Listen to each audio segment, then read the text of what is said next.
မိဂုံထုတ်၍ဖြိုင်ဖြေရှာခြင်းအကြောင်းတရားဒေသနာတော်ဒီနေ့ညတပတ်တဲ့ခန္ဓာကိုရှင်ဘုန်းတော်သခင်ရှင်တော်မြတ်ဘုရား၏မဟာကရုဏာတော်ကိုအာယုပြုကတိကျဖွဲ့ဆိုအပ်သောဝန္ဒနာပဒမအာတိတဘာသာကိုရွတ်ဆိုပူဇော်ခြင်းဖြင့်စတင်ကြရအောင်ယောကလကောတိဟိတိအပမေယံကာလံကရွန်တောတိတုတ္တရမိ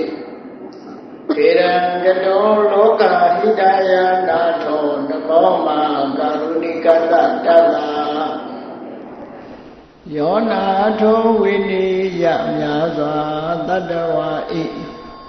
ချမ်းသာစီးပွားလိုလားတောင်းတဂုံပေါင်းခါသဖြင့်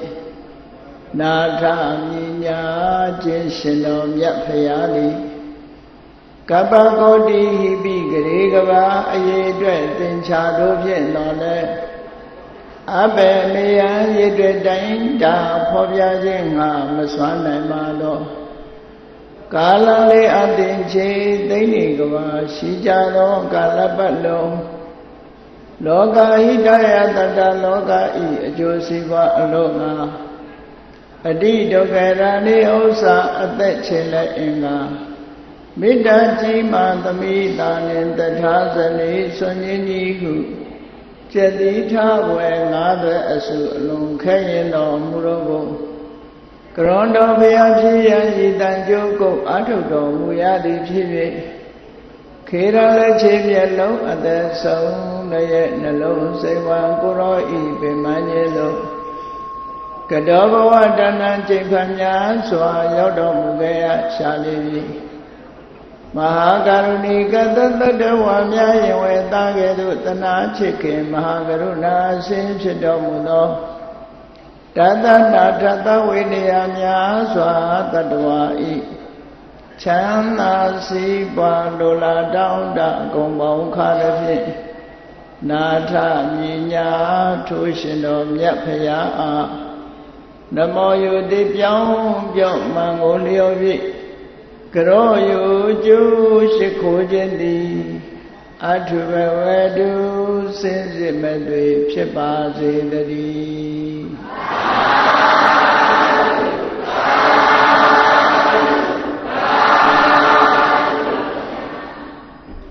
မိဂုံထုတ်၍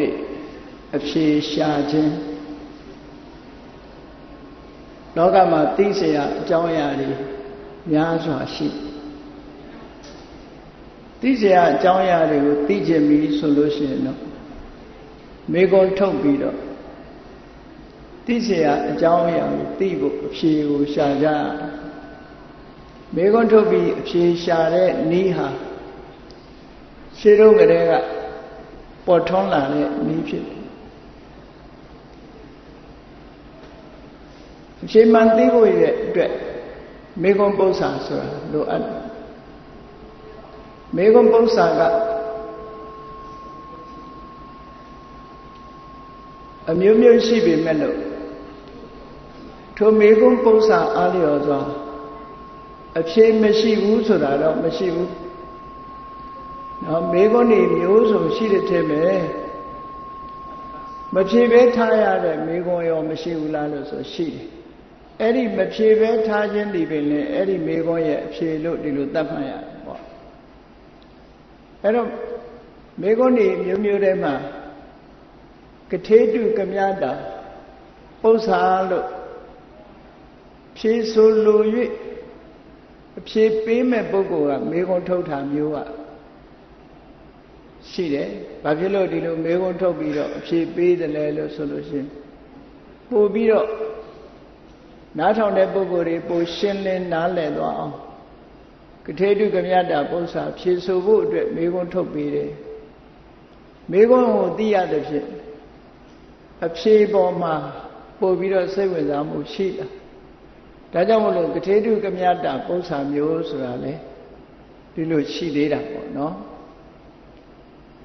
တချို့ကြတော့ကိုယ်တိုင်ကမသိလို့မေးတဲ့မေးခွန်းတွေလည်းရှိတယ်သိချင်လို့မေးတဲ့မေးခွန်းဖြေမထုတ်နိုင်လို့ဖြေထုတ်ချင်လို့မေးတဲ့မေးခွန်းမျိုးတွေလည်းရှိတယ် Adita Sodana, Kumadilu made a Migo. Erilu Migo made a Kajano, a cheese or a yado. Go did or did, go cheese did. Dodo. The chapel use a digen look. A chain that I Nino Genu told them Migo Mugo Jano, Tata Tantantana look. Good divida, Ayane, Dyson Bido, Chichen look. Made a Migo Musa, she above. The children of Puma Taniari Chinny. Every Taniari came to made a Migo Mujano, we meditate seed and our Bosalo. The look Bosalo, the seed above. And now the Kajaro. The Fedaya Athena, like the young Migoni Toby, Fedaya Chigo. Tinja Pochabu, Tide Ni, Tinande, Fedaya, Lusanao, Tibo. Nale Mushimishi Tibo made a Migo Mujano, a Lumity Bosalo. Tilo Bosariha Sabe Jangama, Migoni de Patabi, Luqueta. A little quite hard and make on it, the car. Tapido, a cheap period, Camuja, a cup. A canta Yagarania, the teacher, she's so yame, Megomule Sile. The two Megonga, the teacher, she's so yame. A little, a sontrata, Monsieur, made a diamond, the teacher, she's so other Megomule Sile. The two Megon Jalo, quite sharp, Pioso Bidoma, Piso, other Megon Leside. The two Megon Jalo made a Poco yet, Yiajaco, Pian May Bidoma, Pibia, the Megon Muleside. The two Megon Jalo, Pisia Malolo, Talea, the Megon Muleside, Daga, Megon Tobido, Pishade, Kama. Pisura, Lemu Shide, Sabi Jangamadi, so report, no? Edo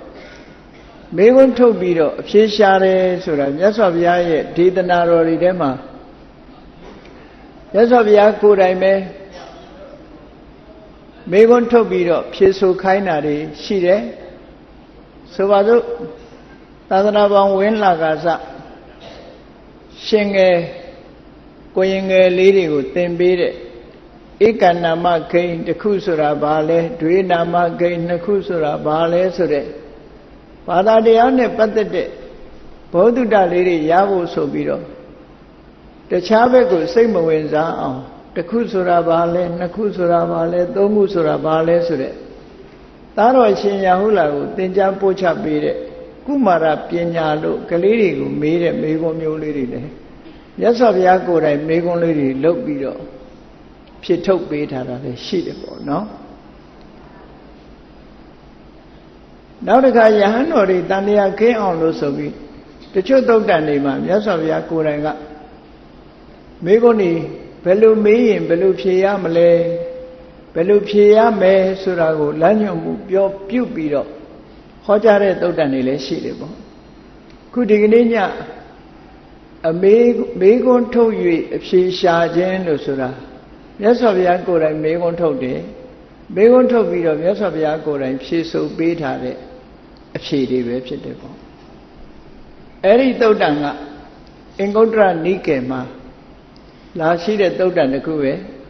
Dodan Namegoro Mulaka Dodando Etame Pare Zagalon the Ku Uti Bido Dodan Name Beta Shitable. Leha Megon told Bido she shall beta. Kurai Megon told her, told her be the Megon Mu Mela in Belupia me Sura Tinja beat her, Dodan Lady Cook. Era Dama ye and the Padelalu. Hoido Diana be that day, Nina Alene Tabido, Madame Solution. Maybe do Bawaye, a chain the Kuru. Kongoni Nale Dwana. What Sura, Jajana Nale Dwana. Rajamu di Dodama Mibido Tanama Chili, the Vawadiariha Bema Sabi, Behago, Chikan Bido Chipo Labi, ဘယ်မှာလမ်းဆုံးနိုင်တယ်လဲဆိုတာဒီတဘာဝတရားတွေနဲ့ပတ်သက်လာတဲ့အသိဉာဏ်တစ်ခုရရှိလာနိုင်တယ်အဲ့တော့ဒီနေရာမှာလည်းပဲရှင်းလင်းချက်အဓိပ္ပာယ်တွေများများဆဆမပါသည့်အတွက်ကြောင့်ထို့ကျမ်းဂန်မှာလာတဲ့ရှင်းလင်းချက်ကလေးတွေနဲ့စုပေါင်းပြီးတော့ထပ်ဆင့်ရှင်းလင်းရတဲ့အနေအထားမျိုးရှိတယ်မိကုံးကလည်းတိုးတယ်အဖြေလေးတွေကလည်းတိုးတယ်အဖြေလို့ဆိုပေမဲ့လို့တာမန်အားဖြင့်နားလည်နိုင်ဖို့ခက်ခဲတယ်ပေါ့အဲ့ဒီနားလည်နိုင်ဖို့ခက်ခဲတဲ့အဖြေလေးတွေကိုပဲထပ်ဆင့်ရှင်းလင်းပြီးတော့သဘောပေါက်နားလည်အောင်ကိုနားလည်တယ်လို့အများနားလည်ဖို့အတွက်ဒီကနေ့ရှင်းလင်းပြီးတော့ဟောကြားပေးမှာဖြစ်ပါမြတ်စွာဘုရားကယဟန်တန်ခါပရိသတ်ထဲမှာတရားဓမ္မဟောမလို့လုံရင်ကနေပြီးယဟန်တွေကိုမေးခွန်းထုတ်တယ်အကယ်၍ဘာသာကြားတွေကဒီမေးခွန်းတွေကိုမေးလာလို့ရှိရင်ဘယ်လိုဖြေကြမလဲဆိုတဲ့ဒီစကားပဲစတင်လာနော်အခုငါပြောမဲ့မေးခွန်းဟာ10ချက်ရှိတယ်အဲ့ဒီမေးခွန်း10ချက်ကိုဘာသာကြားတွေကမေးလာခဲ့လို့ရှိရင်ဘယ်လိုအဖြေပေးကြမလဲလို့ဆိုတော့ရဟန်းတော်တွေကမြတ်စွာဘုရားကိုပဲပြန်လျှောက်ကြတယ်ရှင်ဘုရားဟောမှတပည့်တော်တို့မှတ်သားနာယူရမှာဖြစ်ပါတယ်ရှင်ဘုရားပဲမိတ်ဆွေရှင်းလင်းပေးပါလို့ဆိုတော့မြတ်စွာဘုရားကိုယ်တိုင်ပဲအေးအဲ့ဒါဆိုလို့ရှိရင်ဘာသာကြားတွေကဒီမေးခွန်းတွေမေးမယ်ဆိုလို့ရှိရင်အဖြေပေးရမှာဒီလိုပေးရမယ်လို့ဆိုအဖြေမှန်ကိုမြတ်စွာဘုရားကိုယ်တိုင်ထုတ်ဆိုပြီးတော့ဟောကြားထားတဲ့သုတ္တံမေးခွန်းကလည်းမြတ်စွာဘုရားကိုယ်တိုင်ထုတ်တယ်ဖြေဆိုပေးတာလည်းမြတ်စွာဘုရားကိုယ်တိုင်ဖြေဆိုပေးတဲ့ဒေသနာတော်တရားဖြစ်တယ်ပေါ့အေးမူလကသုတ္တံတဲ့အဲ့ဒီသုတ္တံရဲ့သုတ္တံအမတ္တမတူတောင်းတယ်ဖြေထားတာလည်းအမတ္တမတူတယ်မေးခွန်းကလည်းတူတယ်ပေါ့အဲ့ဒီမေးခွန်းလေးတွေဟာ10ခုရှိလို့ဖြေကလည်း10ခုအဲ့ဒါကိုဒီကနေ့ညမှတ်သားကြဖို့နာယူကြဖို့ပါနော်အဲ့တော့မြတ်စွာဘုရားကနံပါတ်1အနေနဲ့မေးခွန်းထုတ်လိုက်တာဘာလို့ဆိုရင်ကိမူလကတဗ္ဗေဓမ္မာတဗ္ဗေဓမ္မာဆိုတဲ့နေရာမှာဘုန်းကြီးတို့တွေနားလည်ဖို့ဓမ္မဆိုတာဟာလူတွေရဲ့တဏ္ဍာမှာဖြစ်နေတဲ့ရုပ်တရားနံတရားတွေကိုဆိုလိုတယ်တဗ္ဗေဓမ္မာခန္ဓာ5ပါးခန္ဓာ5ပါးလို့ပဲခေါ်အာယတนะ12ပါးလို့ခေါ်ဓာတ်18ပါးလို့ပဲခေါ်ပေါင်းလိုက်စုလိုက်မယ်ဆိုရင်တော့ယုတ်နဲ့နံဒီသဘာဝတရား2ခုပဲတရဝါဆိုတာယုတ်နံ2မျိုးနဲ့ဖွဲ့စည်းထားတယ်ဘုန်းကြီးတို့တွေမှာရှိတာဘာတွေရှိလဲဆိုရင်ယုတ်တရားရှိတယ်နံတရားရှိယုတ်တရားဆိုဒီမှာအာယုံကိုသိနိုင်စွမ်းမရှိဘူးနံတရားကအာယုံကိုသိတယ်ပြောမယ်ဆိုရင် mind နဲ့ body ပေါ့ body ဆိုတဲ့ရုပ်ခန္ဓာကိုယ်ကြီးကတော့ဘာမှသိတာမဟုတ်ဘူးသိနိုင်စွမ်းမရှိဘူး mind လို့ဆိုတဲ့နံတရားကသာသိတယ်ဒီလိုဆိုလိုတာပေါ့နော်အဲ့ဒီရုပ်နဲ့နံဒီနှစ်ခုပေါင်းစပ်လိုက်တဲ့အခါမှာသွားတယ်လာတယ်စားတယ်တောက်တယ်စကားပြောတယ်ဒီလိုငိုတယ်ရဲတယ်ဆိုတာတွေဒါတွေဖြစ်လာအဲ့ဒီမှာလည်းပဲအခုကတရားဟောပြောတဲ့ဓမ္မအဓိကတွေကဟောလို့ရှိကြတယ်ရိပ်တာတွေမှာစားကျင်တာကနံစားတာကရုပ်ဆိုတာနော်အဲ့ဒါလည်းပဲဟိုအတိပ္ပယ်ကောက်မလွဲစေကြနဲ့စားကျင်တာကနံစားတာကရုပ်လို့ဆိုတော့ငါစားကျင်တာကပန်းသီးအဲ့ဒါဆိုတော့ပန်းသီးကနံလို့လည်းသွားမတွက်လိမ့်နဲ့နော်စားကျင်တယ်ဆိုတာစားကျင်တဲ့စိတ်ဆန္ဒကိုဆိုလိုတယ်နော်စားကျင်တဲ့စိတ်ကိုပြောတာငါစားကျင်တာပန်းသီးကနံလို့လည်းသွားအောင်မေ့မနေနဲ့အဲ့လိုစားကျင်တဲ့စိတ်ရှိလာသည့်အတွက်ကြောင့်ယုတ်ကစားတာဒီအိဗယ်မျိုးဆိုလို့နံရဲ့ဥဆောင်မှုအရာယုတ်ကလှုပ်ရှားတယ်စကားပြောခြင်းတော့နံကစကားပြောခြင်းတော့ယုတ်ကစကားပြောပေးရတယ်ဒီလိုဆိုလို့တာ နာကနေပြီးတော့သွားလာလှုပ်ရှားတဲ့လှုပ်ရှားခြင်းသည့်အတွက်ကြောင့်ယုတ်တရားကသွားလာလှုပ်ရှားပေးရတယ်လို့နှစ်ခုပေါင်းဆက်ပြီးတော့အလုတ်လုတ်နေပုံကိုဖော်ပြတဲ့သဘောတွေပဲပေါ့အဲ့တော့ဘုန်းကြီးတို့တွေရဲ့တဏ္ဍာမှာရှိတဲ့ဒီယုတ်တရားနဲ့နံတရားအကျမ်းပြင်းမှတ်ထားမယ်ဆိုလို့ရှိရင်ယုတ်တရားဆိုတာမျက်စိနာနှာခေါင်းလျှာကိုယ်ဆိုတာဒါတွေကယုတ်တရားတွေပဲမျက်စိထဲမှာမြင်လာတဲ့အဆင်းနားထဲမှာကြားရတဲ့အသံနှာခေါင်းနဲ့နမ်းရှူရတဲ့အနတ်လျှာနဲ့လျက်ရတဲ့အရသာခန္ဓာကိုယ်နဲ့ထိတွေ့ရတဲ့အထိတွေ့ဒါတွေလည်းယုတ်တရားတွေပဲထိတဲ့လေးနဲ့တဲ့ယုတ်တရားတွေလည်းရှိသေးတယ်ဒါကတိတာထင်ရှားတဲ့ယုတ်တရားတွေဆိုပါစို့အမျိုးသားနဲ့အမျိုးသမီးဟာတူညီမှုမရှိကြဘူးမတူညီခြင်းဟာဘာတွေမတူတော့အတန်မတူဘူးသွားရလာတာမတူဘူးပုံပန်းတရာမတူဘူးဆိုတဲ့ဒီမတူမှုတွေရဲ့အခြေခံအကြောင်းဆိုတာရှိတယ်အဲ့ဒီအခြေခံအကြောင်းဓာတ်တွေတော့မတူမှုကိုကြည့်ပြီးတော့သူတို့ကိုစိတ်နဲ့သာသိနိုင်တာဖြစ်သောကြောင့်ဘာဝယုတ်ဆိုတဲ့အဋ္ဌိဘာဝယုတ်ပုံဘာဝယုတ်ဆိုတာတွေကြတော့မျက်စိနဲ့မြင်လို့ရတာမဟုတ်ဘူးနားနဲ့လည်းကြားလို့ရတာမဟုတ်ဘူးနှာခေါင်းနဲ့နမ်းရှူလို့လည်းရတာမဟုတ်ဘူးစိတ်နဲ့သာသိရတဲ့ယုံမျိုးတွေလည်းပဲရှိတယ်လို့နမူနာဒီလိုမှတ်ထားပါအဲ့တော့ဘုန်းကြီးတို့တွေရဲ့တဏ္ဍာမှာအလုံးပေါင်းလိုက်မယ်ဆိုရင်ယုတ်အစစ်က18မျိုးစီရှိကြတယ်ပေါ့အမျိုးသားမှာ18မျိုးအမျိုးသမီးမှာ18မျိုးအဲ့ဒီ18မျိုးမှာနံပါတ်18လို့ဆိုပါစို့အဋ္ဌိဘာဝယုတ်ကအမျိုးသမီးတဏ္ဍာမှာသာဖြစ်တယ်ပုံဘာဝယုတ်ကအမျိုးသားတဏ္ဍာမှာသာဖြစ်တယ်အဲ့ဒီလိုမတူညီတဲ့ယုတ်ကလေးတစ်ခုစီရှိကြတယ်ပေါ့ကျန်တဲ့16ခုကအတူတူပဲလို့ဒီလိုဆိုလိုတာပေါ့မျက်စိနာနာလျှာကိုမျက်စိထဲမှာမြင်ရတဲ့အစင်အတန်အနံ့အရသာအထီးတွေ့ဆိုတဲ့ဒီယုတ်တွေဟာတိတာထင်ရှားတဲ့ယုတ်တွေအဲ့ဒါနဲ့ဖွဲ့စည်းထားတဲ့ body ခန္ဓာကိုယ်ယုတ်ခန္ဓာကိုယ်အဲ့ဒီယုတ်ခန္ဓာကိုယ်ပေါ်မှာဆွဲမိပြီးတော့ဖြစ်တဲ့အတိတရားကိုတော့နာမ်လို့ခေါ်တယ်အဲ့ဒါနှစ်ခုပေါင်းစပ်ထားတာ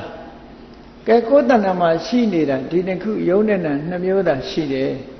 ဒီနေရာမှာမြတ်စွာဘုရားကမေခွန်းထုတ်လိုက်တယ်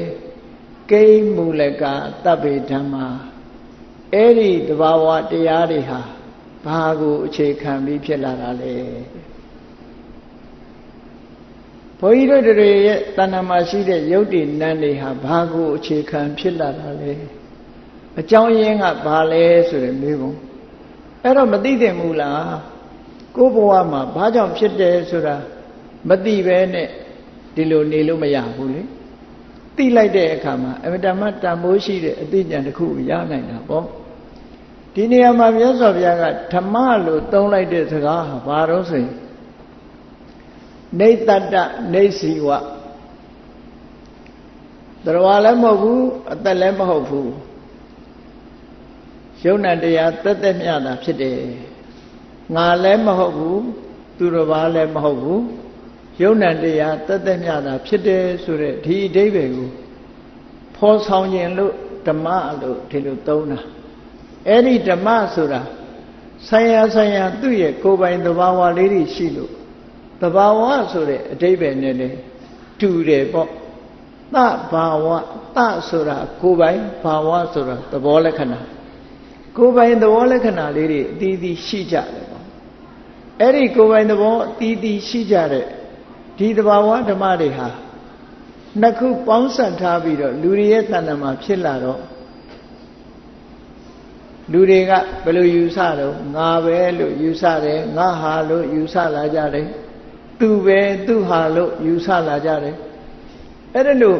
ယူဆမှုတွေကအမှန်မဟုတ်ဘူးတကယ်ရှိတာယုံနဲ့နာတတ္တဝါလည်းမဟုတ်ဘူးဇီဝလည်းမဟုတ်ဘူးဆိုတဲ့အတိကိုသိအောင်ကြိုးစားအထောက်ကြအဲ့တော့မြတ်စွာဘုရားမေခွန်းထုတ်လိုက်တာတတ္တဝါတွေကိုမေခွန်းထုတ်တာမဟုတ်ဘူးကိမူလကတပ္ပေဓမ္မာခန္ဓာနဲ့ပြောလိုက်တဲ့အခါအထက်ကထာကတော့ခန္ဓာနဲ့ပြောပြတပ္ပေဓမ္မာဆိုတာခန္ဓာ၅ပါးပြောတာပါလို့ဆိုတော့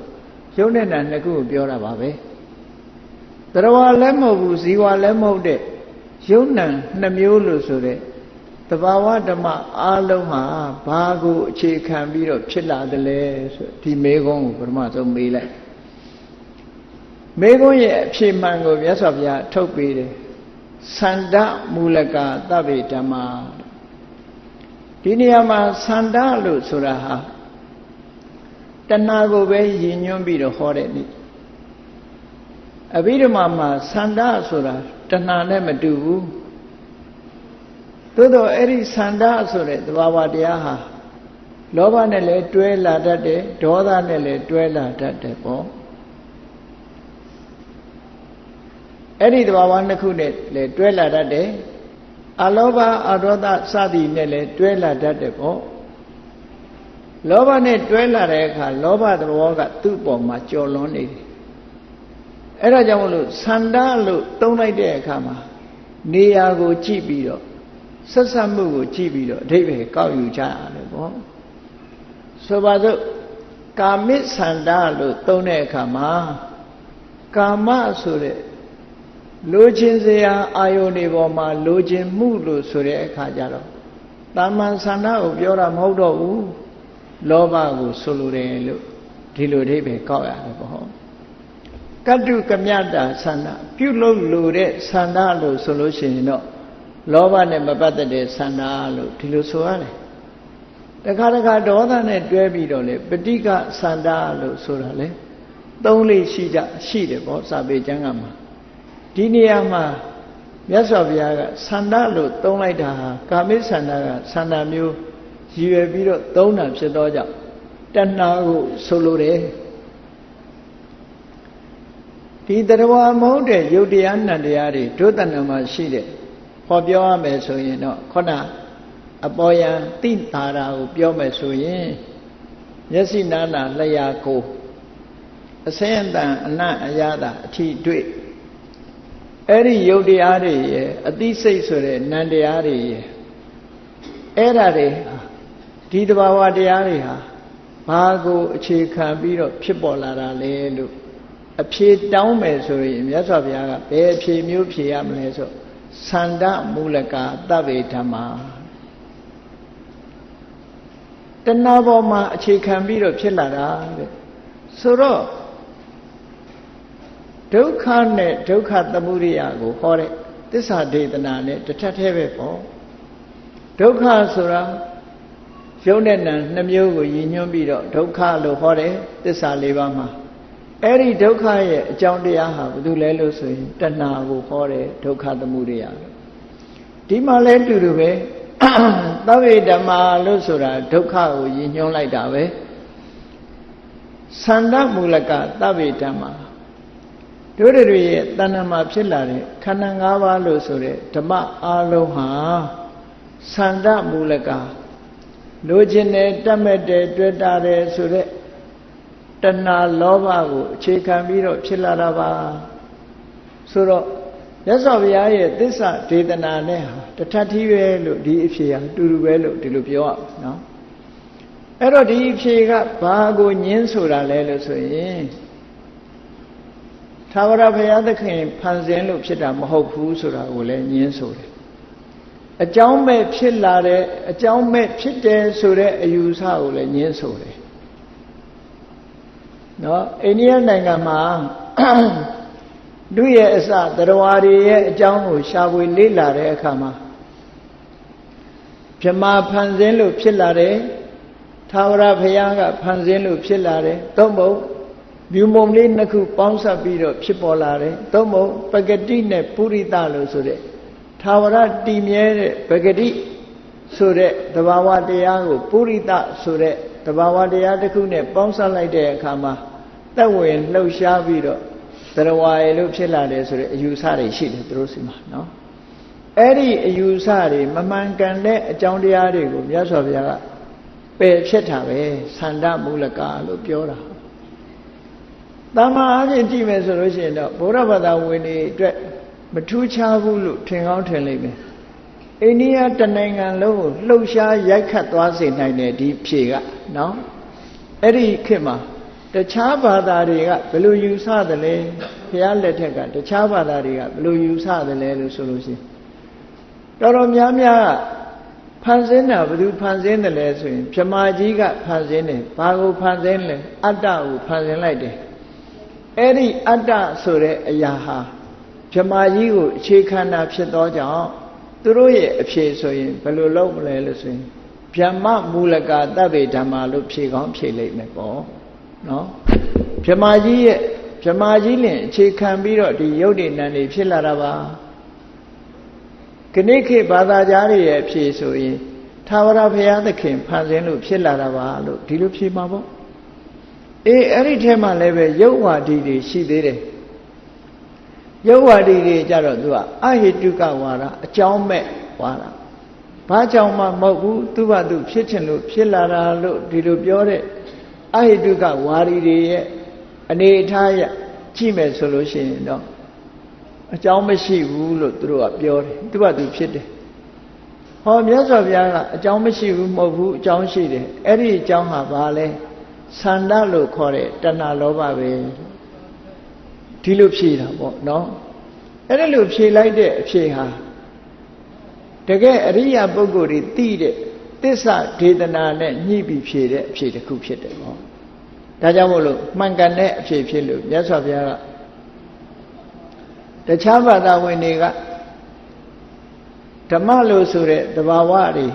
တရားတွေရဲ့တဏ္ဍာမှာရှိနေတဲ့ဓမ္မလို့ဆိုတဲ့သဘာဝတရားတွေဟာဘာကိုအခြေခံဖြစ်တယ်လဲလို့ဆိုရင်ဆန္ဒလို့ဆိုတဲ့တဏှာလောဘကိုအခြေခံဖြစ်ပါတယ်လို့ဒီဖြေပေးရမယ်လို့မြတ်စွာဘုရားဟောတာဒါကသစ္စာနှစ်ပါးကိုသင်ကြားပို့ချပေးခြင်းပဲဖြစ်တယ်ပေါ့မှန်ကန်တဲ့အဖြေတစ်ခုထုတ်ပေးဟုတ်ပြီနောက်ထပ်ဒုတိယမေခွန်းကိုတစ်ခါဆက်ပြီးတော့မေးပြီးတော့ဖြေကိုထုတ်တယ်ဒုတိယမေခွန်းကဘာလဲလို့ဆိုလို့ရှိရင်သူကမြတ်စွာဘုရားကကိဉ္တံဘဝတဗ္ဗေဓမ္မာယုံ nant တရားတွေအားလုံးရဲ့ယုံ nant တရားအားလုံးဟာခုနကဘယ်ကိုအခြေခံတယ်လဲဆိုတာရဲ့အခုကိဉ္တံဘဝဘယ်ကနေစတင်ဖြစ်လာကြတာလဲဆိုတဲ့မေခွန်းပဲဟုတ်ပြီတဏှာလောဘကိုအခြေခံတာဟုတ်ပြီဘယ်ကနေစတင်ပြီးဘယ်ကနေမြစ်ဖြားခံလာတာလဲဆိုတဲ့မေခွန်းကိဉ္တံဘဝတဗ္ဗေဓမ္မာယုတ်တရားနံတရားတွေအားလုံးဟာဘယ်ကနေပြီးတော့စတင်ပြီးတော့ဖြစ်လာကြတာလဲလို့ဆိုတဲ့ဒီမေခွန်းကြတော့မြတ်စွာဘုရားကဘယ်လိုဖြေတော့ဆိုမနတိကာရတံဘဝတဗ္ဗေဓမ္မာသဘာဝတရားတွေဟာမနတိကာရလို့ဆိုတဲ့နှလုံးသွင်းမှုကစတင်ပြီးတော့ဖြစ်ပေါ်လာပါတယ်ဒါကြတော့အာယုံအသစ်တည်နဲ့ပတ်သက်လာတဲ့အခါမှာနှလုံးသွင်းမှုနဲ့ပတ်သက်တယ်ပေါ့ဆိုပါစို့မျက်စိမှာအဆင့်အာယုံလေးလာပေါ်လာတယ်ပေါ်လာတဲ့အခါမှာမြင်သိစိတ်ဆိုတာမြင်လိုက်တယ်လို့မြင်မှန်းသိတဲ့စိတ်ကလေးဟာဘသူကနေစတင်ပြီးတော့ဖြစ်စေတာတော့ဆိုလို့ရှိရင်ဒီနေရာမှာမနတိကာရနော်မြင်သိစိတ်ဖြစ်ဖို့ရာအတွက်အလုံးအပြီးတော့မှသင်ထားတဲ့ပုဂ္ဂိုလ်တွေစဉ်းစားကြည့်မယ်ဆိုရင်စက္ခာလောကရူပထင်ပြီးမနတိလေးလီစက္ခုဘို့လို့လေဒီဆရာတော်ကြီးကပရမတ္ထသံခိတ်မှာရေးထားစက္ခာလောကဆိုတာမျက်စိလည်းရှိတယ်နော်အာလောကဆိုတဲ့အလင်းရောင်လည်းရှိတယ်စက္ခာလောကရူပထင်ပြီးအစင်းအာယုံကလည်းမျက်စိမှာလာထင်ဟလာတယ်မနတိကာရဆိုတဲ့နှလုံးသွင်းဆင်ញင်မှုလည်းရှိတယ်မြတ်စွာဘုရားဟောတဲ့အတိုင်းဆိုလို့ရှိရင်မျက်စိရဲ့အစင်းအာယုံရဲ့ဒီနှစ်ခုဆုံလိုက်တဲ့အခါမှာမြင်သိစိတ်ဆိုတာပေါ်လာတယ်ဒီနှစ်ခုကိုမြတ်စွာဘုရားဟောတယ်သို့တော့အဲ့ဒီထဲမှာအလင်းရဲ့အကူဝိညာဉ်နဲ့သက္ကုဝိညာဉ်စိတ်ရဲ့ရှေ့မှာပိစတော်ရဝိဇ္ဇံလို့ခေါ်တဲ့ဆင်ញင်သုံးတတ်တဲ့သို့မဟုတ်စိတ်အာယုံကိုအာယုံအသိဝင်လာလို့ရှိရင်တကားဖွင့်ပေးတဲ့စိတ်တစ်မျိုးကိုမနတိကာရလို့ပဲခေါ်တာပဲအဲ့ဒီပိစတော်ရဝိဇ္ဇံဆိုတဲ့မနတိကာရကြောင့်ဟောဒီမြင်သိစိတ်လေးဟာဖြစ်လာတာလို့ဝိသိစိတ်အစဉ်နဲ့ပတ်သက်ပြီးတော့ဒီလိုပြောတာ အဲ့တော့ကဲဘုန်းကြီးတို့တွေနားလည်ရမှာကမြင်သိစိတ်ကြားသိစိတ်စတဲ့သဘာဝတရားတွေမှာတို့တဏ္ဍတို့ရဲ့စိတ်ထဲမှာဆိုပါစို့ငကောကကိုယ်တဏ္ဍမှာရှိနေတဲ့မျက်စိရှိတယ်ပြင်ဘက်ကလာတဲ့အဆင်းအာယုနဲ့မျက်စိနဲ့ဆုံလိုက်တယ်ဆုံလိုက်တဲ့အခါမှာမြင်မှန်းသိလိုက်ပြီးမြင်သိတဲ့စိတ်ကောင်းတယ်ဆိုးတယ်စသဖြင့်နောက်ကနေဆက်တွဲပြီးတော့ဖြစ်ပေါ်လာတဲ့သဘာဝတရားတွေဟာဘယ်ကနေစတာတော့လို့ဆိုလို့ရှိရင်နှလုံးသွင်းမှုကစတယ်လို့ဒီလိုပြောတာနှလုံးမသွင်းဘူးဆိုလို့ရှိရင်ဒါတွေဖြစ်လာမှာမဟုတ်ဘူးလေဆိုပါစို့မျက်စိမှာတော့လားထင်ပါတယ်ကိုကတွေးနေတာတခြားအာယုန်နဲ့တွေးနေတယ်ကြားတော့ကြားလိုက်တယ်လို့ရှိတယ်တခြားအာယုန်နဲ့တွေးနေတယ်နှလုံးသွင်းဆင်ခြင်မှုမရှိဘူးဆိုလို့ရှိရင်ဒီအသိစိတ်တွေဟာပေါ်လာမှာမဟုတ်ဘူးတဲ့ဒါကြောင့်မို့လို့မနတိကာရသမောဝဒါကိုဆင်ခြင်စဉ်းစားကြည့်ဖို့ပါလူတိုင်းဟာမျက်စိမှာအဆင်းအာယုန်ပေါ်လာလို့မြင်တယ်ဆိုတာသိကြတယ်နားထဲမှာအတန်ဝင်လာလို့ကြားတယ်ဆိုတာလည်းသိကြတယ်နှာခေါင်းထဲမှာအနံ့ရလာလို့အနံ့ကိုလည်းသိကြတယ်လျှာမှာအရသာနဲ့တွေ့လို့အရသာဆိုတာလည်းသိကြတယ်ခန္ဓာကိုယ်ထိတွေ့လာတဲ့အခါကောင်းတယ်ဆိုတယ်ဆိုတဲ့အထိတွေ့ကိုလည်းသိလာကြတယ်စိတ်ကူးကြံစီတဲ့အခါမှာလည်းပဲစိတ်ထဲမှာအကောင်းဆိုအကြောင်းကျိုးဆိုတာကိုသိလာကြတယ်အဲ့ဒီသိမှုဆိုတဲ့သဘာဝတရားတွေဟာဘယ်ကစတင်လာတာတုံးဆိုရင်ဟောဒီနှလုံးသွင်းမှုကစတင်လာတယ်လို့ဒီလိုပြောတာနော်အဲ့တော့သဘာဝတရားလေးဖြစ်ပေါ်မှုလေးတွေကိုနေ့စဉ်နဲ့အမျှဆင်ញင်သုံးသပ်ပြီးတော့ကြည့်နေမယ်ဆိုရင်စိတ်တ ानु ပတနာဓမ္မာနုပတနာတတိပဋ္ဌာန်ကမ္မထာမျိုးဖြစ်တယ်လို့ကိုယ်စိတ်အစဉ်ကိုစောင့်ကြည့်နေတဲ့သဘောပဲလမ်းပေါ်မှာစောင့်ကြည့်နေမယ်ဆိုရင်လမ်းသွားလမ်းလာတွေကိုမြင်ရတယ်လို့ပဲနေတာတွေကိုမြင်ရတယ်လို့ပဲစောင့်မကြည့်လို့ရှိရင်တော့ဘာမှမမြင်ရဘူးပေါ့အဲ့ဒါလိုပဲနှလုံးသွင်းဆင်ခြင်ပြီးတော့မိမိရဲ့တဏ္ဍမှာဖြစ်ပေါ်လာတဲ့သဘာဝတရားတွေကိုစောင့်ကြည့်တာမနတိကာရတံဘဝမနတိကာရဆိုတဲ့နှလုံးသွင်းဆင်ခြင်မှုကစတင်လာတယ်လို့မြတ်စွာဘုရားကဒီလိုဖြေခိုင်းတာနော်ဒါကဒုတိယမေခွန်းနဲ့အဖြေနောက်တစ်ခါတတိယမေခွန်းကြတော့ဘာတော့ဆိုကိဉ္သမှုတယသဗ္ဗေဓမ္မာကိဉ္သမှုတယသဘာဝတရားအလုံးကိုဘယ်သူကနေပြီးတော့စုစည်းပေးတာလဲသို့မဟုတ်ဘယ်သူကြောင့်ဆက်လက်ပြီးတော့ဖြစ်ပေါ်လာတာလဲဟုတ်ပြီတချို့တရားတွေဟာနှလုံးသွင်းဆင်ញင်လို့ဖြစ်လာတယ်အဲ့ဒီဖြစ်ပေါ်လာမှုတွေကိုဘယ်သူကစုပေးလိုက်တာလဲအာယုန်နဲ့စိတ်ဆုံတွေ့နေအောင်ဘယ်သူကနေစုဆောင်ပေးတာလဲကိဉ္သမှုတွေဟာသဗ္ဗေဓမ္မာဘာကနေအခြေခံပြီးတော့ထုတ်လုပ်ပေးလိုက်တာလဲစုပေးလိုက်တာလဲလို့ဆိုတော့မြတ်စွာဘုရားအဲ့ဒါရဲ့အဖြေကိုတော့ဖတ္တသမှုတွေဟာသဗ္ဗေဓမ္မာအာယုန်နဲ့စိတ်ကိုဆက်သွယ်ပေးခြင်းအပြင်သဘာဝတရားတွေဟာအာယုန်ပေါ်မှာစုပြုံပြီးတော့ရောက်သွားတယ်အကယ်၍ဆက်သွယ်ပေးတာမရှိဘူးဆိုလို့ရှိရင်အာယုန်ပေါ်မှာစိတ်တွေအလုံးစုပြုံရောက်သွားမှာမဟုတ်ဘူးဖြစ်သည်မြတ်စိတ်တွေအလုံးကိုစုဆောင်ပေးလိုက်တာဘယ်သူကတုံးဆိုဖတ္တကအာယုန်နဲ့စိတ်တွေကိုဆုံတွေ့စေတယ်နော်ဖတ္တကဆက်သွယ်ပေးတဲ့သဘောအဲ့ဒီဆက်သွယ်ပေးတဲ့ဖတ္တကြောင့်ဒီသဘာဝတရားတွေဟာအလုံးစုံစည်းသွားတယ်အာယုတစ်ခုတည်းပေါ်မှာရောက်ရှိပြီးတော့သွားတယ်လို့ဒီအဓိပ္ပာယ်နဲ့မြတ်စွာဘုရားကဟောတာဒါလည်းပဲကြည့်လေဘုန်းကြီးတို့တွေမျက်စိနာနာလျှာကိုယ်စိတ်လို့ဆိုတဲ့ဒီသဘာဝတွေကိုယ့်ရဲ့တဏ္ဍမှာရှိတယ်ဒီတဏ္ဍမှာရှိတဲ့မျက်စိနာနာလျှာကိုယ်စိတ်ဆိုတာတွေဟာဆိုင်ရာအဆင်းအတန်အနတ်အရသာအထိတွေ့ဆိုတာတွေနဲ့ကြံတွေးအာယုန်တွေနဲ့ဒီဖြစ်ပေါ်လာတာအဲ့တော့ပရိစ္ဆေသမုပ္ပါမှာမြတ်စွာဘုရားကဘာကိုခေါ်တာတော့လို့ဆိုလို့ရှိရင်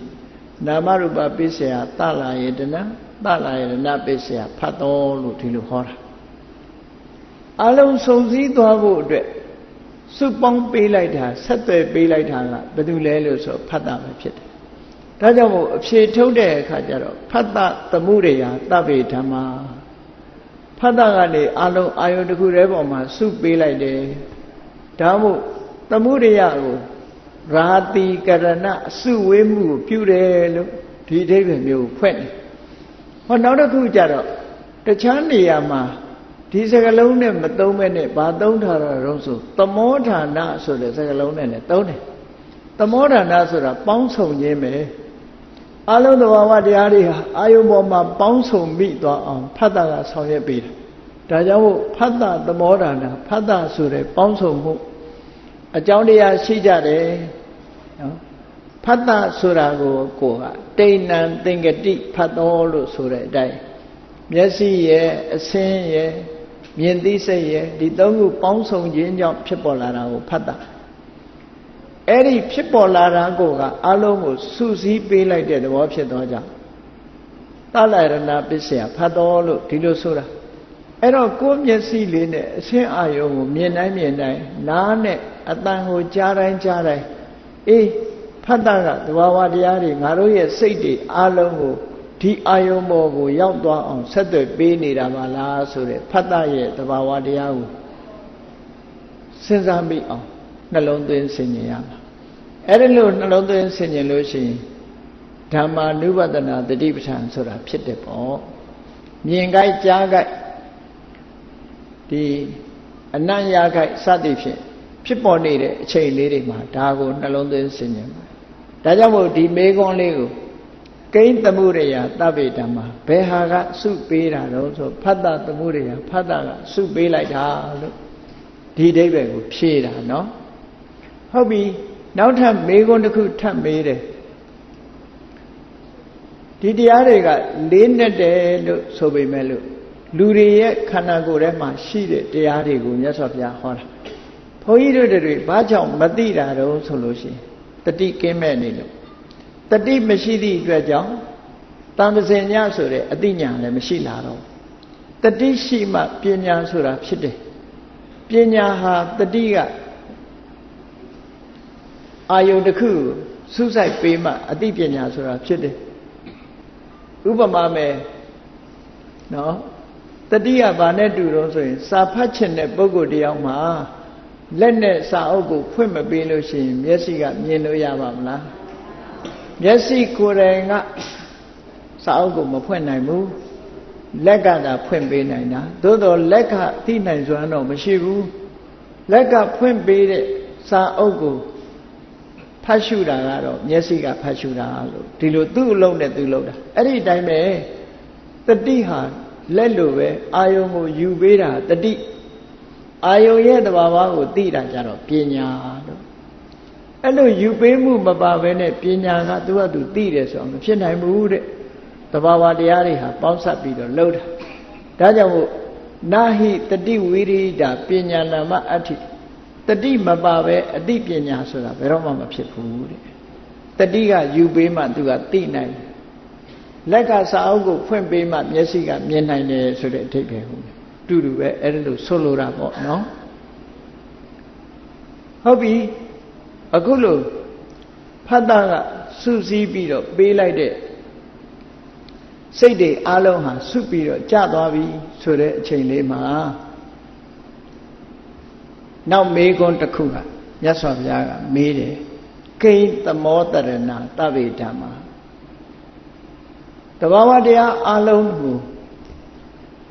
ဘယ်မှာသွားပြီးတော့စုဝေးကြသလဲတဘာဝတရားအလုံးဟာဘယ်မှာသွားပြီးတော့စုသလဲဒီမေကုံးကိုမေးတာ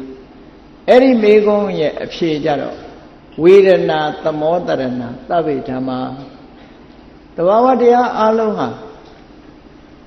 ဝေဒနာမှာသွားစုတယ်လို့ဝေဒနာမှာသွားစုတယ်လို့ဆိုတာအဓိကအချက်ဖတ်တာဖြစ်ပေါ်လာတဲ့အခါမှာအာယုန်နဲ့စိတ်ကိုအာယုန်နဲ့စိတ်ဆုံမိသွားတဲ့အခါမှာအဲ့ဒီအာယုန်ရဲ့အရသာကိုသိရှိမှုခံစားမှုဆိုတာဝေဒနာရဲ့အလုပ်ဝေဒနာကအလုံးစိတ်အစဉ်တွေအလုံးကိုစုစည်းပြီးတော့ဝေဒနာမှာအလုံးစုဝေးပြီးတော့ဒီအာယုန်ရဲ့အရသာကိုစုပေါင်းပြီးတော့ခံစားကြတယ်လို့ဒီလိုအဓိပ္ပာယ်ကိုဆိုလိုတာပေါ့နော်ဒီတဲ့လေးနဲ့တဲ့အဓိပ္ပာယ်ကတော့ဘာတုံးလို့ဆိုရင် ဝေဒနာသမောတရဏရဲ့အဓိပ္ပာယ်ဒီတဲ့၄နှစ်ထားကြတော့ကပ္ပဋ္ဌာန်းအာယုရှုမှတ်တဲ့အခါမှာဒီတဏှာရဲ့အဓိကအကြောင်းတရားကဘာတူလဲလို့ဆိုရင်ဝေဒနာပဲ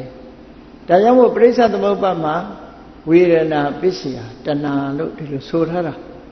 နော်ဝေဒနာပစ္စယတဏှာဒုက္ခဝေဒနာဖြစ်လာလို့ရှိရင်လိုချင်တဲ့တဏှာဖြစ်လာဒုက္ခဝေဒနာဖြစ်လာလို့ရှိရင်လည်းဒုက္ခကိုကြော်ပြီးတော့ဒုက္ခရဲ့လွတ်ရာချမ်းသာဒုက္ခကိုမျှော်တာဖြစ်သောကြောင့်တဏှာပဲဖြစ်တယ်ဒါကိုဝိသုဒ္ဓိမေမှာရှင်းထားတာဒုက္ခိဒုက္ခိဒုက္ခံပတ္ထယတိဆင်းရဲတဲ့လူကချမ်းသာတာကိုလိုချင်တယ်တဏှာဖြစ်တာဒုက္ခိဘေယောပိအိစ္ဆတိချမ်းသာတဲ့လူကလည်းပိုချမ်းသာခြင်းတယ်ဆိုတဏှာပဲဖြစ်တယ်လို့ဒီလိုဆိုလိုတာနော်ဒုက္ခရောက်နေရင်လည်းတဏှာကိုပဲဒီလို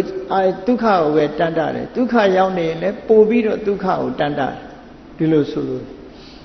အဲ့တော့ဥပိ္ပခာလို့ခေါ်တဲ့ဒုက္ခဒုက္ခမထင်ရှားတဲ့ဝေဒနာခံစားမှုဟာလည်းတည်ငြိမ်အေးချမ်းသောကြောင့်သူ့ကိုဒုက္ခထဲမှာထည့်ပြီးတော့ပဲ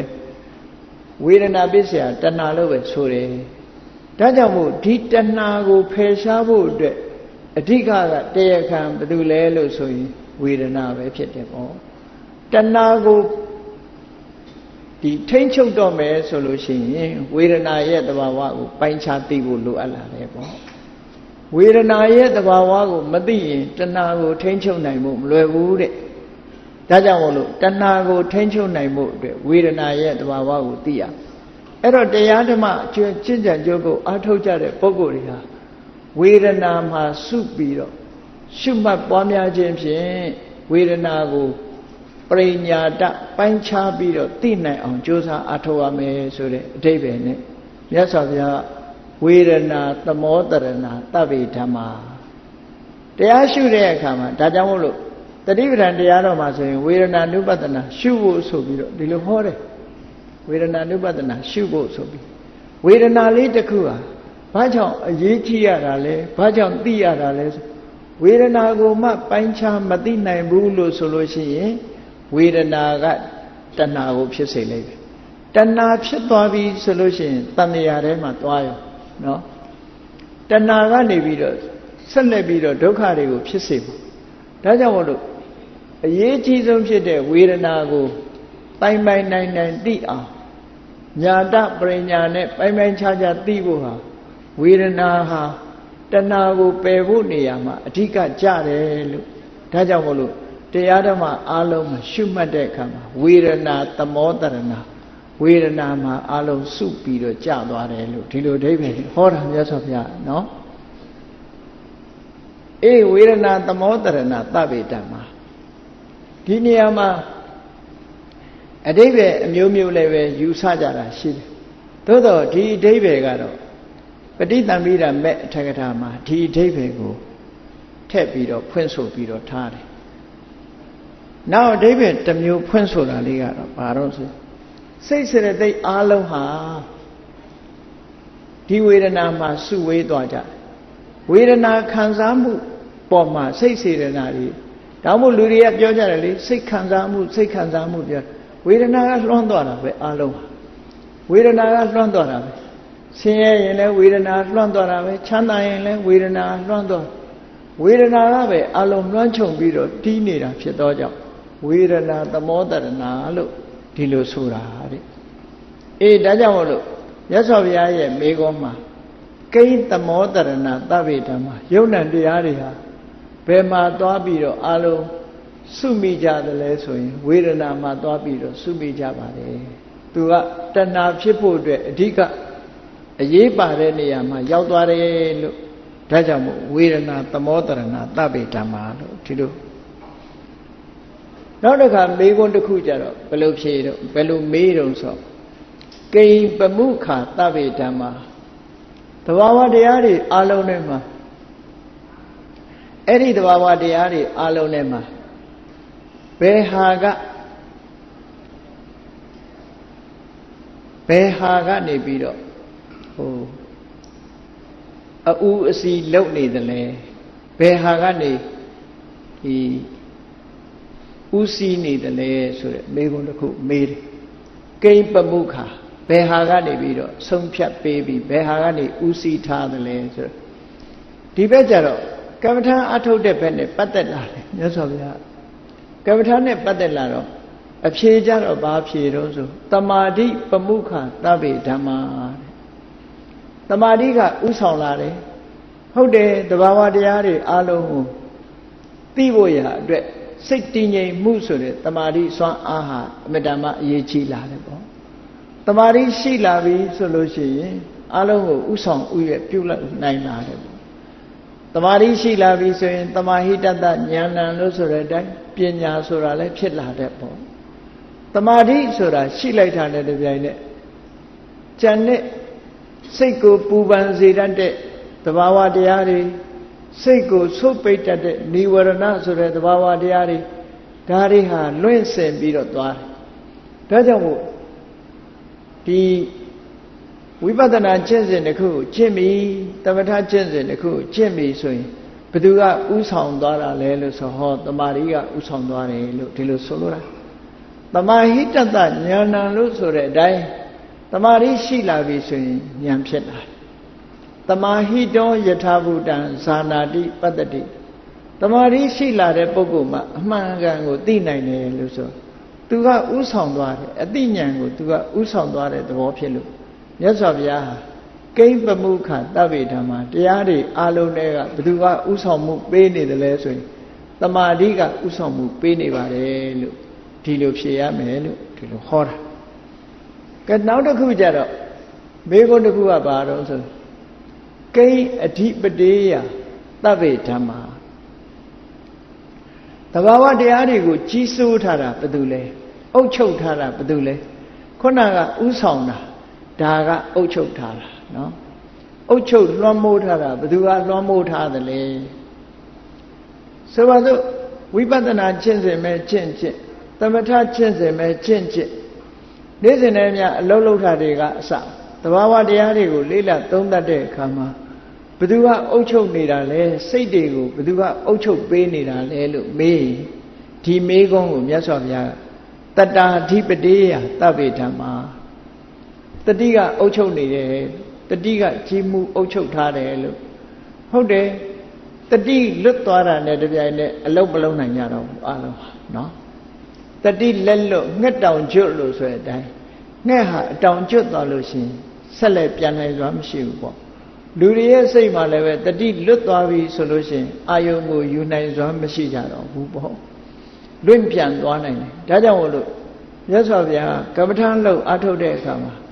တတိဟာအချီးမှုအုပ်ချုပ်တဲ့အရာပဲဖြစ်တယ်တတိရဲ့ကြီးစိုးခြင်းကိုခံကြရတယ်လို့မဟာသတိပဋ္ဌာန်သုံးပါးလည်းမြတ်စွာဘုရားကတတိကိုအဓိကထားဟောတယ်ဆိုပေမဲ့လို့တတိတစ်ခုတည်းအလုံးလုံးထားတော့မဟုတ်ဘူးအာတာပိလို့ဆိုတဲ့ဝီရိယအာတာပသမဇာနာဆိုတဲ့အသိဉာဏ်ဒါတွေလည်းပါရတယ်အဲ့တော့သဘာဝတရားတွေဟာအလုံးပေါင်းစပ်ထားသို့တော့အလုံးပေါ်မှာချီးမှုအုပ်ချုပ်ထားတာတော့တတိအုပ်ချုပ်ထားတယ်လို့ဒီလိုပြောတာနော်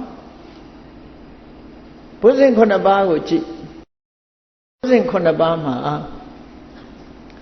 ပထမဆုံးဟောတာကတတိတံဘုဇင်လို့ပထမဆုံးဟောတယ်အဲ့ဒါဟောပြီးတဲ့အခါမှာနောက်ကနှစ်အုပ်စုဟောထားတယ်မြတ်စွာဘုရားဓမ္မဝိစေယဝိရိယပီတိလို့ဆိုပြီးတော့ဒါကလှုပ်ရှားတဲ့အုပ်စုနောက်တစ်ခုကပတ္တတိတမာတိဥပိ္ပခာဆိုတာငြိမ်သက်တဲ့အုပ်စုလှုပ်ရှားတဲ့အုပ်စုနဲ့ငြိမ်သက်တဲ့အုပ်စုနှစ်ခုရှိတယ်။ဘာနဲ့ဥပမာတူတုံးဆိုရင်ချိန်ခွင်လေးရဲ့အလဲဘဟုကင်နဲ့အတန်နော်ချိန်ခွင်ရှာရှိတဲ့နေရာနဲ့တတိနဲ့အလားတရံတူတယ်။ဟိုဘက်ချိန်ခွင်ဒီဘက်ချိန်ခွင်နဲ့ခေါဏကဓမ္မဝိစေယဝိရိယပီတိဆိုတာကတစုတစ်ဖက်ချိန်ခွင်နဲ့တူတယ်ပတ္တတိတမာတိဥပိ္ပခာဆိုတာကတစ်ဖက်ချိန်ခွင်နဲ့တူတယ်အဲ့ဒီမှာတတိဆိုတာကနေထိန်းထားမှအဲ့ဒီချိန်ခွင်နှစ်ခုဟာညီမျှခြင်းကိုပြမယ် အဲ့ဒီလိုမဟုတ်ဘူးဆိုလို့ရှိရင်ညီမျှမှုဖြစ်စေနိုင်မှုတဲ့အစွန်းရောက်သွားနိုင်တယ်ပေါ့ဒါကြောင့်မို့လို့ဘုဇင်9ပါးဟာတညီတဲ့ဆောင်ရွက်ဖို့ရာအတွက်တတိကနေထင်ရတယ်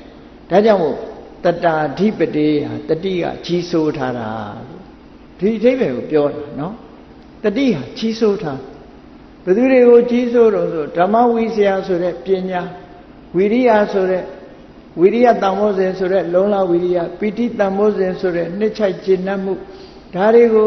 တတိကကြီးစိုးထားလိုက်တယ်အကယ်၍တတိလွတ်သွားလို့ရှိရင်ဒါတွေကအစွန်းရောက်သွားနိုင်နောက်တစ်ခါပတ္တတိဆိုတဲ့ငြိမ်းအေးမှုတမာတိဆိုတဲ့တည်ကြည်မှုဥပိ္ပခာဆိုတဲ့အလုံးတညီတဲ့ဆောင်ရွက်မှုထိမ့်ညှိပေးမှုအဲ့ဒီငြိမ်သက်တဲ့ဘုဇင်၃ပါးကိုလည်းပဲတတိကထိမ့်ညှိပေးထားတယ်အကယ်၍ထိမ့်ညှိပေးတာတတိလွတ်သွားပြီဆိုလို့ရှိရင်ထိနာမိတ်တာဆိုတာဖြစ်သွားနိုင်တယ်ပေါ့အစွန်းတစ်ဖက်ကိုဝင်သွားနိုင်တယ်ပေါ့ကမ္မထာထိုင်ရင်ငိုက်သွားတယ်ဆိုတာတတိလွတ်သွားတာပဲသိကြနော်အဲ့ဒါလို့အဲ့တော့သဘာဝတရားတွေမဂ္ဂင်9ပါးမှာတတိဆိုတဲ့အရာကနေအလုံးကိုကြီးစိုးထားမှဘုဇင်တရားတွေဟာဆိုင်ရာအစွမ်းတတ္တိတွေပြပြီးတော့အလုံးလုံးနိုင်တယ်လို့အဲ့ဒါလို့မှမဟုတ်ဘူးဆိုလို့ရှိရင်အတိညာဏ်တစ်ခုရဖို့မဉ္ဇဉ်ဖုန်ဉဏ်ရဖို့ဆိုတာအမြဲတမ်းခဲနေလို့ဒီလိုပြောတာပေါ့အေးဒါကြောင့်မို့လို့တတာဓိပတိယသဗ္ဗေဓမ္မာတဘာဝတရားအလုံးတတိကပဲကြီးစိုးထားတယ်လို့ဒီလိုမှတ်ပါတဲ့ကောင်းပြီနောက်မေးခွန်းတစ်ခုတော့ဘယ်လိုမေးထားပြန်တော့မြတ်စွာဘုရားကဘယ်လိုမေးပြီးတော့ဖြေတုံးလို့ဆိုတဲ့အခါမှာမေးခွန်းနေမှာကိဉ္ဥတ္တရာသဗ္ဗေဓမ္မာအဲ့ဒီတဘာဝတရားတွေအလုံးထဲမှာတဲ့အမြတ်ဆုံးတဘာဝတရားဟာအကောင်းဆုံးတဘာဝတရားဟာဘာလဲနောက်အဓိပ္ပာယ်တစ်ခုကကိဉ္ဥတ္တရာအစစ်မြင့်အောင်ထုတ်ဆောင်သွားနိုင်တဲ့သဘာဝတရားဟာဘာလဲလောကကြီးကထုတ်ဆောင်သွားနိုင်တဲ့သဘာဝတရားသို့မဟုတ်အမှောင်ထဲကဆွဲထုတ်သွားနိုင်တဲ့သဘာဝတရားဟာဘာလဲဒီမေးခွန်းမေးကိဉ္ဥတ္တရာသဗ္ဗေဓမ္မာယုံ nant တရားတွေအလုံးထဲမှာတဲ့နော်အကောင်းဆုံးလို့ဆိုရတဲ့တရားဟာဘာလဲသို့မဟုတ်အမှောင်ထဲကနေဆွဲထုတ်သွားနိုင်တဲ့တရားဟာဘာလဲလို့ဆိုတော့မြတ်စွာဘုရားအဖြေပေးတယ်ပင်ညုတ္တရာသဗ္ဗေဓမ္မာခொနတတိကြီးစိုးထားလိုက်တဲ့အခါမှာဘာပေါ်လာတော့ဆိုပညာပေါ်လာပညာဆိုတာသဘာဝတရားတွေရဲ့အခြေအနေမှန်ကိုထိုးထွင်းပြီးတော့သိတာအဲ့ဒီသဘာဝတရားတွေသဘာဝပฏิဝေဒလက္ခဏာပညာလို့ဆိုတဲ့အတိုင်းသဘာဝတရားတွေရဲ့ပုံမှန်လက္ခဏာအစစ်မှန်လက္ခဏာကိုထိုးဖောက်ပြီးတော့သိမြင်တဲ့အသိဉာဏ်မျိုးသဘာဝတရားတွေအားလုံးထဲမှာပညာဟာအထွတ်ထိပ်ပဲအကောင်းဆုံးပဲအထွတ်ထိပ်အကောင်းဆုံးနေမကဘူးအမှောင်ထဲကဆွဲထုတ်နိုင်တာလဲပညာပဲဖြစ်တယ်လို့ဟောတခြားဘာသာတွေမဖြေနိုင်တဲ့မေခွန်းတွေမျိုးကိုမြတ်စွာဘုရားကသင်ပေးတာအကောင်းဆုံးဟာဗုဒ္ဓသာသနာအရာမှာဆိုလို့ရှိရင်အကောင်းဆုံးသဘာဝတရားတွေထဲမှာအကောင်းဆုံးဘုန်းကြီးတို့တွေအလိုအဆုံးဟာဘာလဲလို့ဆိုရင်ပညာပဲပေါ့ဒီလိုဆိုလိုတာနော်အမှန်သိတဲ့ပညာဟာအမှန်တမ်းအရေးကြီးပါတယ်တဲ့ဒါကြောင့်မို့လို့မဲ့ပညာဖို့ပညာရဖို့ရအတွက်ဝိပဿနာပညာကိုအရင်စီးပူးအထောက်ကြတယ်အဲ့ဒီဝိပဿနာပညာရတဲ့အခါမှာမဲ့ပညာဖို့ပညာဆိုတာရတယ်ဒီကနေ့ခေတ်မှာသင်ကြားနေတဲ့လောကီပညာဆိုတာထမင်းစားရယုံပဲရှိမယ်အေးတချို့ကျတော့ထမင်းတောင်အဲ့ဒီပညာနဲ့စားတာမဟုတ်ဘူးဘွယ်လေးယူပြီးတော့ဘွဲကိုဓာတ်ပုံလှလှလေးဓာတ်ပုံဆရာပတ်စံပေးပြီးရိုက်ခိုင်းပြီးအိမ်မှာချိတ်ထားရုံပဲအကျိုးရှိတယ်နော်အိမ်မှာချိတ်ထားပြီးတော့ဒီပြင်တော့လောက်ကင်စားတာတခြားဟာနဲ့လောက်ကင်စားတာတွေအများကြီးပဲပမာပြေမှာနော်အဲ့တော့လောကုတ္တရာပညာဆိုတာဒါမျိုးမဟုတ်ဘူးတကယ်အသိဉာဏ်ဆိုတာထိုးရင်းသိနိုင်တဲ့အသိဉာဏ်တစ်ခုဟာတဏှာဝက္ခထီအောင်ထုတ်ဆောင်ပေးနိုင်တဲ့အသိဉာဏ်မျိုးဖြစ်တယ်ဒါဟာအရေးကြီးတဲ့အရာတစ်ခုပေါ့ဒီလိုဆိုလိုတာဟုတ်ပြီနောက်မေးခွန်းတစ်ခုမြတ်စွာဘုရားဘယ်လိုမေးတုံးလို့ဆိုတဲ့အခါမှာကိဉ္တာရာ ကိန်းတာရာသဗ္ဗေဓမ္မာအဲ့ဒီထဲမှာခိုင်မြဲတာဘာလဲအနှစ်သာရရှိဆုံးဟာဘာလဲတရားအလုံးထဲမှာအနှစ်သာရရှိဆုံးဆိုတဲ့တရားဟာဘာလဲလို့မေးတဲ့အခါကျတော့အဖြေကတော့ဝိမု ക്തി တာရာသဗ္ဗေဓမ္မာတဲ့ဝိမု ക്തി လို့ဆိုတဲ့ကိလေသာအလုံးကလွတ်မြောက်သွားတဲ့အရတ္တဖို့နော်ကိလေသာအလုံးကလွတ်မြောက်သွားတဲ့အရတ္တဖို့ဟာအခိုင်အမာဆုံးပဲတာရဆိုတာအနှစ်ရှိတဲ့အရာကိုဆိုလိုတယ်ခိုင်မာတယ်ဟုတ်ပြီအခွန်အကာနဲ့စာလို့ရှိရင်အနှစ်တည်ပို့ပြီးတော့ခိုင်တယ်အနှစ်ဟာခိုင်ဝိမု ക്തി ဆိုတဲ့ကိလေသာကလွတ်မြောက်မှုဟာလည်းပဲဘယ်တော့မှပြန်ပြီးတော့ကိလေသာရဲ့နှောင်ကြိုးတဲ့ပြန်ရောက်မှာမဟုတ်ဘူးကိလေသာရဲ့အနှောင်ဖွဲ့တဲ့ပြန်ရောက်မှာမဟုတ်ဘူးခိုင်မာတဲ့လွတ်မြောက်မှုဖြစ်သောကြောင့်တဘာဝတရားတွေမှာလွတ်မြောက်ခြင်းလို့ဆိုတဲ့အရတ္တဖို့ဟာအနှစ်သာရအရှိဆုံးပဲအခိုင်အမြဲဆုံးပဲလို့ဆိုလိုတယ်နော်ဒါကိုဆိုလိုတာအဲ့တော့မြတ်စွာဘုရားသခင်ကိုရမြတ်ကလည်းပြောတယ်လေအယမန္တိမာဇာတိနတ္ထိဓာနိပုဏ္ဏဘောဆိုသိကြတယ်တခါတည်းလွတ်မြောက်တာသာဝရလွတ်မြောက်ခြင်းပဲဖြစ်တယ်ဘယ်တော့မှနောက်ကျောင်းပြန်မှာမဟုတ်ဘူးအစစ်အမှန်လွတ်မြောက်ခြင်းဖြစ်တယ်လို့ဆိုတော့ခိုင်မာတဲ့လွတ်မြောက်မှုလို့ဒီလိုဆိုလိုတာပေါ့ဒါကြောင့်မို့ဘာသာတရားတွေထဲမှာအနှစ်သာရလို့ဆိုတာခိုင်မာတဲ့အရာတစ်ခုကိုရည်ညွှန်းတယ်ပေါ့ဘုရားဘာသာမှာအခိုင်အမာဆုံးကတော့ရတ္တဖို့ဆိုတာဟာလုံးဝကိလေသာတွေကလွတ်တန်မြာလည်းလုံးဝလွတ်တဲ့အရာဖြစ်သောကြောင့်ခိုင်မာတယ်လို့အနှစ်သာရရှိတယ်လို့ဒီလိုဆိုတာနော်ကဲနောက်မေးခွန်းတစ်ခုကြတော့ဘာတော့ဆိုကိဩကထာသဗ္ဗေဓမ္မာတဘာဝတရားတွေအလုံးဟာဘယ်ထဲရောက်သွားတယ်လဲနော်နောက်ဆုံးမှာယက်လက်ကဘာလဲလို့ဒီလိုဆိုလိုတယ်ပေါ့နောက်ဆုံးမှာရရှိလိုက်တဲ့အရာကဘာလဲတရားဓမ္မကျင့်ကြံကြိုးကိုအထောက်ကြပြီဘုရားဘာသာဝင်သူတော်စင်တွေဒါနကောင်းမှုလုပ်လဲဣဒံမေပုံညာနိဗ္ဗာန်တပစ္စယောဟောတုဆိုနိဗ္ဗာန်ကိုဆုတောင်းကြတာပဲလေအလုံးအဲ့ဒီမှာလုံးသမျှအခုတရားဓမ္မကျင့်ကြံကြိုးကိုအထောက်လို့ယုတ်တရားနံတရားတွေကိုပိုင်းခြားပြီးတော့သိလာပြီပညာတွေရလာပြီဆိုတဲ့အခါမှာဘယ်မှာသွားပြီးတော့တည်နေတယ်လဲနော်ဘယ်ထဲရောက်သွားတယ်လဲလို့ဆိုတဲ့အခါမြတ်စွာဘုရားအမတောခတာသဗ္ဗေဓမ္မာတဘာဝတရားအလုံးဟာဘယ်မှာရောက်သွားလဲလို့ဆိုရင်သိချင်းကင်းရာရောက်သွားတယ်လို့ဆိုလိုတယ်နော်နိဗ္ဗာန်ကိုအာရုံပြုသွားနိုင်တယ်လို့ဒီလိုပြောတာနော်သိချင်းကင်းရာပေါ်မှာစိုက်ထိပ်ပြီးတော့သွားကြတယ်ခုနကလွတ်မြောက်မှုဆိုတဲ့အရတ္တဖို့ရရင်လည်းပဲလူတွေရဲ့အာယုပြုနိုင်တဲ့စိတ်တည်နိဗ္ဗာန်ကိုစိုက်ထိပ်သွားတာပဲအမတဆိုတဲ့သိချင်းကင်းမှုမတရားနိဗ္ဗာန်ကိုရောက်ရှိပြီးတော့သွားကြတယ်လို့ဒါကတခြားဘာသာတွေမှာလည်းပဲအမတောခရာဆိုတာရှိနိုင်တယ်သူတို့ကြတော့ဗြဟ္မပြေကိုရည်ညွှန်းတယ်ဗြဟ္မပြေရောက်သွားလို့ရှိရင်နောက်ထပ်ပြန်ပြီးတော့မဖြစ်တော့ဘူးလို့သူတို့ကယူဆတယ်သို့တော့ဗုဒ္ဓကဗြဟ္မပြေမှာလည်းအကန့်အသတ်ရှိတယ်ပြန်ပြီးတော့မွေးအောင်မှာပဲလို့ဆိုတာမြတ်စွာဘုရားကမှမြင်နိုင်တယ်သူတို့မမြင်ဘူးဘာဖြစ်လို့မမြင်တော့တက်တန်းကသိရှည်လုံးအထီတာဟုတ်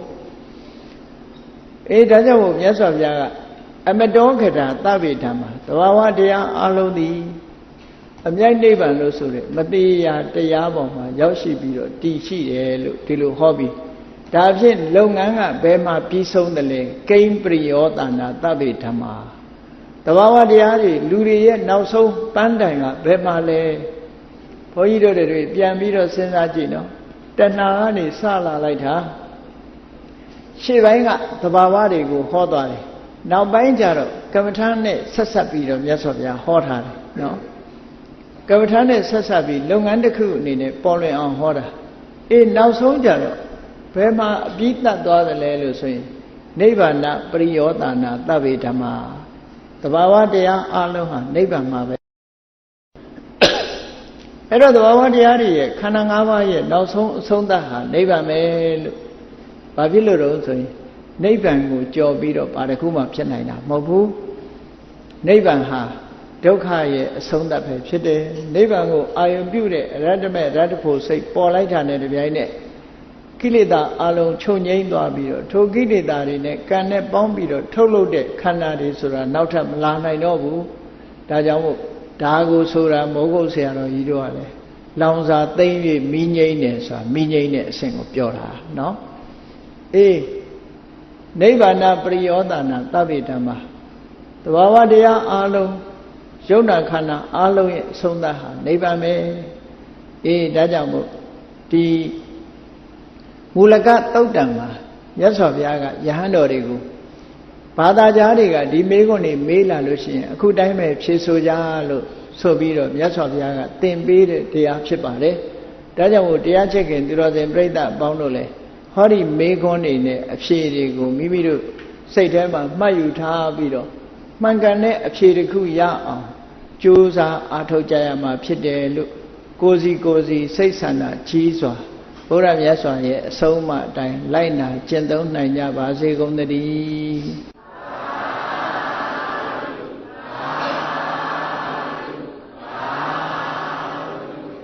မေတ္တာပို့ရအောင်တတဝါများစွာပြေရန်กว่าချမ်းသာကြပါစေတတဝါများစွာပြေရန်กว่าချမ်းသာကြပါစေ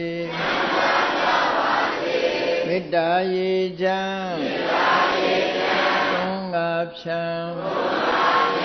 ငြိမ်းချမ်းကြပါစေမေတ္တာရေချမ်းသုံးငါဖြံငြိမ်းချမ်းကြပါစေသက်ရှိကျမ်းမာစိတ်ချမ်းသာတို့ရဆန္ဒပြေပါစေသက်ရှိကျမ်းမာစိတ်ချမ်းသာတို့ရဆန္ဒပြေပါစေသမောတရံတိဝိတဝါနဝိသံသတ္တေတမုဟတံအာဇရာမရာတိတိကောဒေဝနံယန္တုတာရောသမောတရံလောဘဒေါသမောဟစိတ်ကြောင့်ပြည့်ကျော်ကြီးအေးတရားစိတ်ကိုပိဝိတဝါနဝန္တာရှင်ပြတောက်ကြရနာကြရဘုံသောကြောင့်ဝိသတာဝိပူဇာညစ်နောက်ပိလေသာဆေရတောက်ဘုရားတို့သည်တလူရတာပိကြပဲတွင်ရေမကျေငယ်တို့ကိစ္စင်ပင်ပြောင်းပေလျောက်အောင်ပေဖြောင်းအကုန်ဤဟောလူစေစလည်းဖြစ်ကြပါစေကုန်သတည်းအာဇရမရအိုခြင်းလည်းကွာနာခြင်းလည်းကင်းသိခြင်းလည်းရှင်းကြသောဒီဒီဘောကိလေသာကိုကုခတိကိရိယာအစစ်ဖြစ်ပေထသောနေရဏနေကမှုခေါ်ဧပြုတော်တို့သာရောတရားချစ်ခင်စိတ်ကောင်းဝိညာဉ်တို့သည်များတို့သည်ရန်သူပါရမီအစစ်တဲ့မြင့်လည်းမြင့်၍မလေးပုံသေးဆက်ရောက်တော်မူကြပါစေ